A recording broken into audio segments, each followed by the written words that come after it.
सरकार राजस्थान सरकार के खिलाफ डॉक्टरों की हड़ताल का असर अब हरियाणा में भी देखने को मिल रहा है। आज पूरे हरियाणा में निजी चिकित्सक 24 घंटे की हड़ताल पर हैं। साइबर सिटी गुरुग्राम में भी सैकड़ों की संख्या में डॉक्टरों ने सड़कों पर उतरकर राजस्थान सरकार के राइट टू हेल्थ बिल के खिलाफ विरोध प्रदर्शन किया। राजस्थान सरकार द्वारा विधानसभा में पारित स्वास्थ्य का अधिकार बिल के विरोध में इंडियन मेडिकल एसोसिएशन हरियाणा शाखा ने राजस्थान के चिकित्सकों को समर्थन दे दिया है। इस बिल के खिलाफ आज पूरे हरियाणा में सभी प्रकार की निजी चिकित्सा सेवाएं बंद रहीं। वहीं गुरुग्राम की सड़कों पर सैकड़ों डॉक्टरों ने उतरकर विरोध प्रदर्शन किया। ट्राई किया है कि कंप्लेंट कमेटी बनाई गई है, कोई भी जाके शिकायत करेगा वहाँ पे कि इन्होंने हमारा इलाज नहीं किया, चाहे उसके कुछ भी प्रॉब्लम ना हो, थोड़ी सा उसको इमरजेंसी बना के वो कहेंगे इन्होंने इलाज नहीं किया, तो वो कोई भी इंक्वायरी होगी और वो उन डॉक्टर्स और उन हॉस्पिटल्स के ऊपर एक्शन होगा, तो डॉक्टर सारे धक्के खाते रहेंगे। फिर मतलब क्या करेंगे? डॉक्टरों की माने तो राइट टू हेल्थ बिल में इमरजेंसी में मरीज को बिना चार्ज लिए इलाज देने जैसे प्रावधान है, जिससे डॉक्टरों को न ये सिर्फ नुकसान का सामना करना पड़ेगा बल्कि अस्पताल में झगड़े के मामलों में भी इजाफा होगा। मेरा नाम डॉक्टर विनीता यादव है और मैं एक गायनेकोलॉजिस्ट हूँ।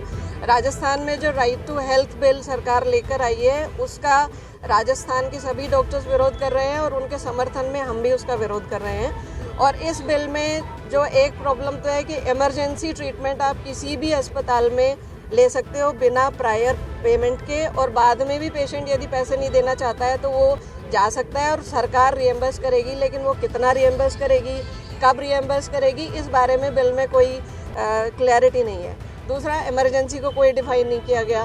प्रेगनेंसी से रिलेटेड बहुत सारी चीज़ें हैं जिसको इमरजेंसी में डाल दिया गया। प्रेगनेंसी में पेशेंट को ब्लीडिंग हो जाती है, उसको 4-5 दिन अस्पताल में रखना है आपको, उसका फ्री आप मेडिसिन दोगे, आप उसके सारे फ्री टेस्ट कराओगे। जब तक उसको वो सेटल नहीं हो जाती तब तक आपको उसको अस्पताल में एडमिट रखना होगा और उसके बाद आपका उसको पेमेंट भी नहीं मिलेगा। तो प्राइवेट हॉस्पिटल जिनको सरकार से किसी भी तरह की हेल्प नहीं मिलती, कोई सब्सिडी आपको लैंड पे नहीं है, कोई आपको कंस्ट्रक्शन में कोई रिलैक्सेशन नहीं है, कोई इलेक्ट्रिसिटी पानी के बिल में रिलैक्सेशन नहीं है, तो उससे सरकार कैसे उम्मीद कर सकती है कि वो फ्री में ट्रीटमेंट देगा? रोज़ अस्पतालों में झगड़ा होगा, मरीज़ कहेगा कि हमारी तो इमरजेंसी है, डॉक्टर कहेंगे कि ये तो इमरजेंसी नहीं है, आप ट्रीटमेंट नहीं दे रहे हो, वो आपकी शिकायत कर देगा। शिकायत के ऊपर एक्शन जो है वो सरकार का इसमें बहुत ज़्यादा इंटरफेरेंस रहेगा। आपका 10,000 रुपये का फ़ाइन लगा दिया, दूसरी बार आपकी कंप्लेन हुई तो 25,000 रुपये का फ़ाइन लगा दिया। हर प्राइवेट हॉस्पिटल कितने लोगों को रोज़गार दे रहा है, कितने घर जो हैं वो हॉस्पिटल्स की वजह से चल रहे हैं। मैम, अभी गुरुग्राम में डॉक्टर्स ने 24 घंटे की स्ट्राइक की है। हाँ जी, आगे क्या रणनीति रहेगी अगर प्रस्ताव वापस? आज राजस्थान में भी एक रैली कर रहे हैं जयपुर में डॉक्टर्स, जिसमें 4 से 5 लाख डॉक्टर शामिल होंगे पूरे देश से। तो हम ये देखेंगे कि सरकार इस बारे में सरकार का क्या रुख रहता है। सरकार यदि अपने रुख पे अड़ी रहेगी तो फिर हम और भी इंडेफिनिट स्ट्राइक का भी कॉल यदि IMA करती है तो हम उसमें भी पार्टिसिपेट करेंगे। इस बिल में इमरजेंसी डिफाइन नहीं की गई है कि क्या इमरजेंसी हो सकती है।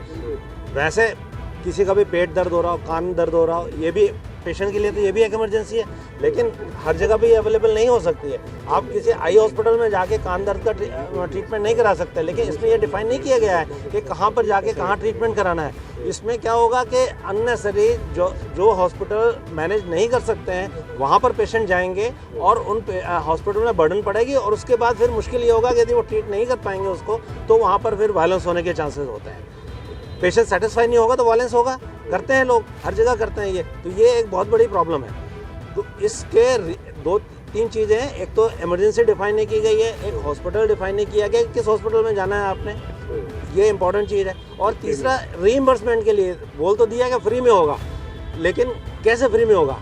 हॉस्पिटल, सारे हॉस्पिटल ने इतना बड़ा लोन लेके हॉस्पिटल्स खोला है, मशीनें लगाई हुई हैं, करोड़ों की मशीनें लगाती हैं, रनिंग कॉस्ट इतनी ज़्यादा, इतना स्टाफ होता है, वो सब कैसे ट्रीटमेंट कर सकते हैं फ्री में हर चीज़ का? और मरीज़ के लिए तो हर चीज़ इमरजेंसी होती है, उसकी हर सारी इमरजेंसी होगी, उसका पेट दर्द भी इमरजेंसी होगा, उसका कान दर्द भी इमरजेंसी होगा, सिर दर्द भी इमरजेंसी होगा। तो ये मैनेज करना बहुत मुश्किल हो जाएगा। ये सरकार को समझना चाहिए, प्रॉपरली डिफाइन करना चाहिए इस चीज़ को, और तभी ये बिल को लाना चाहिए। बिना सोचे समझे एक वोट बैंक की राजनीति की है कि इलेक्शन आने वाली है गवर्नमेंट की राजस्थान में, और उन्होंने ये बिल लागू कर दिया।